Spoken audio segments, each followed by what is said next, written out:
Radhe Radhe everyone, आप सभी का हमारे चैनल में बहुत बहुत स्वागत है। आज के वीडियो में आप सभी के साथ शेयर करूंगी कि कार्तिक मास में हम लोगों ने पूरे 1 महीने पूजा की है, तो पूर्णिमा के दिन किस तरह वो पूजा को समाप्त करना है, क्या दान पुण्य करना चाहिए और किस तरह से हमें पूर्णिमा पर पूजा करनी चाहिए। अगर आपने 1 महीने लगातार कोई व्रत भी नहीं किया है, कोई पूजा अगर आप पे जितना हो पाया उतना की है, तो आप पूर्णिमा के दिन अवश्य पूजा करें। इस बात का विशेष ध्यान रखें। पूर्णिमा के दिन आपको क्या क्या करना चाहिए, तो पूरे महीने का जो फल है वो आपको अवश्य मिलता है। तो सबसे पहले अपनी तुलसी को अच्छे से लाल मिट्टी से आप लीप लें। अगर हो सके तो गाय के गोबर से भी आप लीप सकते हैं। उसके बाद अपनी किचन को अच्छे से साफ सुथरा करके भोजन बनाएं। स्नान करके आपको भोजन बनाना है, इस बात का आपको विशेष ध्यान रखना है। आज के दिन पक्का भोजन बनाया जाता है, इस चीज़ का विशेष ध्यान रखें। उसके बाद जहाँ आपने तुलसी रखी है, जिस जगह पर आपने लीपा है, वहाँ पर आप रंगोली बना लें। आप चाहें तो चौक भी पूर सकते हैं, ये आपकी इच्छा है कि आप क्या करना चाहते हैं। तो ये पूजा जो होती है वो सुबह के टाइम होती है, शाम के टाइम नहीं की जाती। यहाँ सुबह के टाइम हमारे यहाँ पूजा की जाती है। आपके यहाँ शाम को अगर होती होगी तो आप शाम को भी कर सकते हैं, कोई दिक्कत नहीं है। हमारे यहाँ सुबह होती है, इसलिए हम सुबह कर रहे हैं। तो देखिए इस तरह से चौक पूर लें आप, और बीच में आप हल्दी ज़रूर डालें, थोड़े सा अन्न ज़रूर डालें। तो आज के पूर्णिमा के दिन हमारे यहाँ पक्का खाना बनाया जाता है। सफ़ेद चीज़ ज़रूर बनाई जाती है मीठे में। जैसे पूर्णिमा के व्रत में चावल की खीर का बहुत ज़्यादा महत्व है, हमारे यहाँ इस तरह का महत्व है। तो अपनी परंपराओं को हम आप लोगों को दिखाते हैं। तो सफ़ेद खीर का बहुत ज़्यादा महत्व होता है कुल मिलाकर। तो यहाँ पे मैंने खीर बनाई है, पूड़ी बनाई है, मतलब पक्का खाना जो भी बनाया है। आज के दिन एक ब्राह्मण को आपको भोजन ज़रूर कराना चाहिए, और हो सके तो जोड़ी से जवाना चाहिए। जोड़ी से होता है कि पति पत्नी दोनों का ही आपको निमंत्रण करना है, उन दोनों को ही आपको भोजन कराना है, और फिर बाद में उन्हें दक्षिणा देनी है। तो मैं आगे बताऊंगी आपको कि क्या देना है क्या नहीं। तो सबसे पहले हमारे यहाँ ठाकुर जी का भोग लगता है। तो देखिए यहाँ पर खाना बन चुका है मेरा। सबसे पहले मैं अपने मंदिर जहाँ मैं पूजा करती हूँ, तो सबसे पहले अपने ठाकुर जी के लिए भोग निकालूंगी, उसके बाद करूँगी तुलसी की पूजा। तो यहाँ पे मैंने गन्ने लगा दिए हैं। अगर आपके पास हो तो आप लगा सकते हैं, अगर नहीं है तो कोई दिक्कत वाली बात नहीं है। और कार्तिक मास में खासकर गन्ने का पूजन बहुत ज़्यादा होता है। गन्ने के मंडप ज़्यादा बनते हैं, इसीलिए बनते हैं क्योंकि सीजन के रहते हैं। गन्ने इस टाइम आना स्टार्ट हो जाते हैं। लक्ष्मी प्राप्ति के लिए गन्ने का तो बहुत ज़्यादा विशेष महत्व है। कभी आने वाले वीडियो में कभी आप लोगों के साथ शेयर करूँगी कि लक्ष्मी प्राप्ति के लिए शिव जी पर किस तरह से गन्ने के जूस का अभिषेक किया जाता है, तो वो कभी और आप लोगों के साथ शेयर किया जाएगा। तो चलिए आज की वीडियो में दिखाती हूँ किस तरह से आपको पूर्णिमा की पूजा करनी है। तो जितना भी पूजा का सामान होता है मैं सारा एक जगह इकट्ठा कर लेती हूँ, क्योंकि बाद में हम क्या है जल्दी जल्दी में सारी चीज़ें भूल जाते हैं। तो मैं हमेशा ऐसा करती हूँ। और देखिए सूरज एकदम सामने पड़ रहा है, बहुत ज़्यादा रोशनी आ रही थी यहाँ पर। चुन्नी आपको हमेशा तुलसी जी पर उड़ाना है। जब भी आप तुलसी जी की पूजा करते हैं तो उन्हें चुन्नी आप ज़रूर अर्पण करें। और ये चुन्नी आप जिन्हें भी भोजन कराएंगे जोड़े से, उनको आप दे सकते हैं। तो सबसे पहले देखिए मैं हर बार एक नई चुन्नी लेकर आती हूँ तुलसी जी के लिए। तो यहाँ पे ग्रीन कलर की आज चुन्नी लेकर आई हूँ, बहुत प्यारी लग रही है देखिए। तो बस इस चुन्नी को आप उड़ा दें तुलसी जी को, और तुलसी जी को आप चुन्नी उड़ाने से तुलसी जी बहुत जल्दी प्रसन्न हो जाती हैं। तो देखिए इस तरह से आप तुलसी उड़ा सकते हैं उन्हें, और बाद में आप इन्हें दान कर दें। तो सब पूजन की वही नॉर्मल विधि होती है जो हर बार मैं आपको बताती हूँ। आज के दिन विष्णु भगवान का पूजन किया जाता है।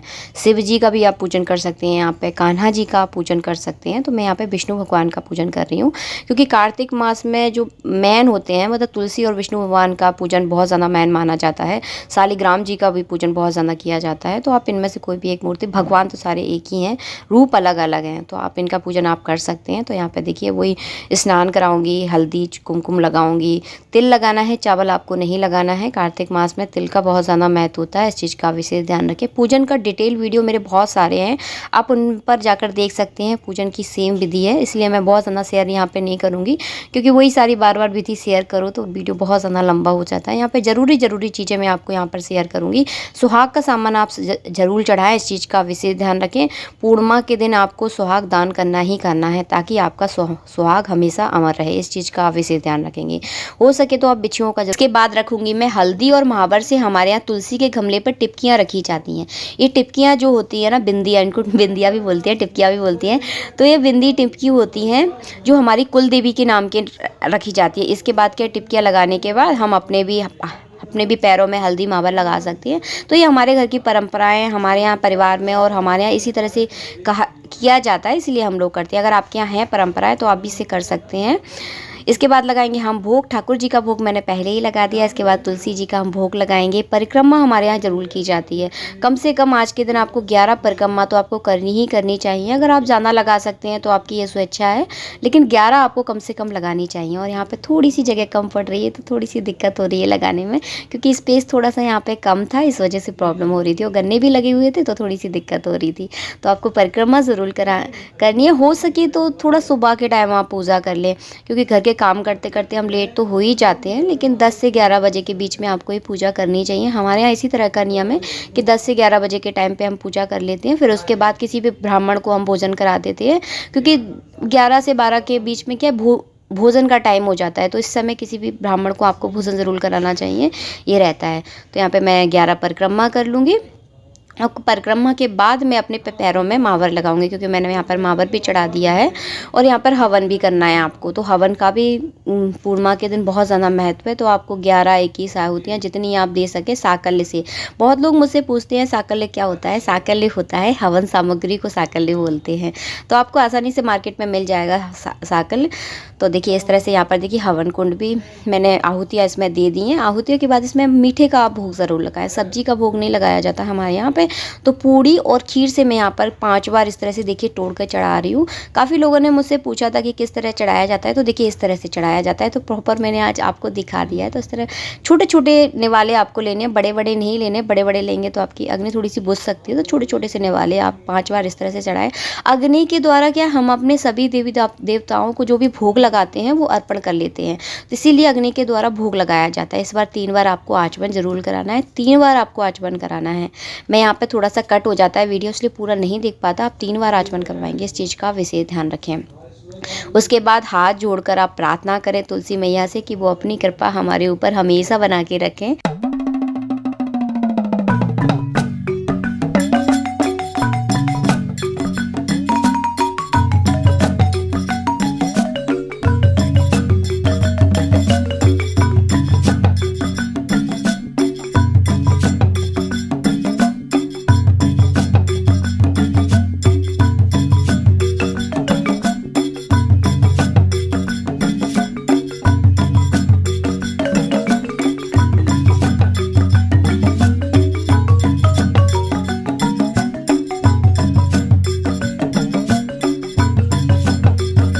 हमारे यहाँ इसी तरह से हल्दी महावर सबसे पहले चढ़ाया जाता है अपनी देवी कुल देवियों के नाम का।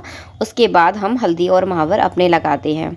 तो सबसे पहले हल्दी लगाई जाती है। और सबसे यहाँ पहले क्या ऐसा नियम रहता है कि सबसे पहले सीधे पैर में लगाया जाता है, कभी भी उल्टे पैर में सबसे पहले शुरुआत नहीं की जाती। कहा भी जाता है सबसे पहले सीधा काम करना चाहिए, उल्टे से शुरुआत नहीं करना चाहिए।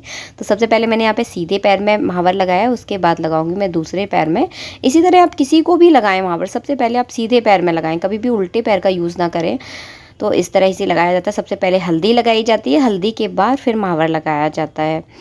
तो महावर भी कई तरह से लगाया जाता है। हमारे यहाँ तो सिंपल तरीके से लगाती हूँ मैं। कई बार क्या है भरा हुआ महावर लगाया जाता है। कहते हैं कि जितना भरा हुआ महावर होता है उतना ही हमारे सुहाग की उम्र लंबी होती है। हमारी परंपराएं हैं, उन परंपराओं का कुछ ना कुछ अर्थ है, बहुत ज़्यादा महत्व रखती हैं हमारी सारी परंपराएं। तो बस इसके बाद मैं हाथ जोड़ के प्रार्थना करूंगी। और देखिए हो गई मेरी पूजा संपन्न। पूजा संपन्न करने के बाद फिर आप जिसका भी आपने निमंत्रण किया है, हो सके तो जोड़ी से जवाएं आप। मैंने आपको पहले भी बोला है जोड़ी से आपको भोजन कराना है, किसी को भी कराएं। अगर नहीं हो सकता तो आप किसी ब्राह्मण को भोजन करा दें। और पूजा करने के बाद सबसे पहले आप ब्राह्मण को भोजन कराएं। और जितना भी सारा सामान आपने चढ़ाया है, फल फ्रूट वगैरह, जो भी मिठाई वगैरह जो भी आपने चढ़ाई है, जो भी सुहाग का सामान चढ़ाया है, तो किसी सुहागिन स्त्री को आप दे दें। और फल फ्रूट और जो भी दक्षिणा हो वो एक ब्राह्मण को आप ज़रूर दें। उन्हें अच्छे से भरपेट भोजन कराएं, इस चीज़ का विशेष ध्यान रखें। गाय के लिए आपको भोजन ज़रूर निकालना है, कौवे के लिए भोजन निकालना है, और लास्ट का जो खाना होता है वो कुत्ते के लिए आपको अवश्य निकालना है। इस चीज़ का आपको विशेष ध्यान रखना है। और तो इसी तरह से आपको पूर्णिमा के दिन पूजा करनी है। और शाम के टाइम आपको दीपदान ज़रूर करना है, इस चीज़ का विशेष ध्यान रखें। दीपदान की ये विधि रहती है, या तो आप सूर्योदय से पहले कर दें दीपदान, या आप आप करें सूर्यास्त के बाद। इस चीज़ का आपको विशेष ध्यान रखना है। तो दीपदान का भी मैं आपको दिखाऊंगी, अभी थोड़ी देर से पूरा आपको दिखाया जाएगा कि आपको दीपदान किस तरह से करना है। और दीपदान के भी मेरे चैनल पर बहुत सारे वीडियो है, तो आप जाके उनको चेक कर सकते हैं किस तरह से आपको बाती बनानी है और किस तरह से दीपदान किए जाते हैं।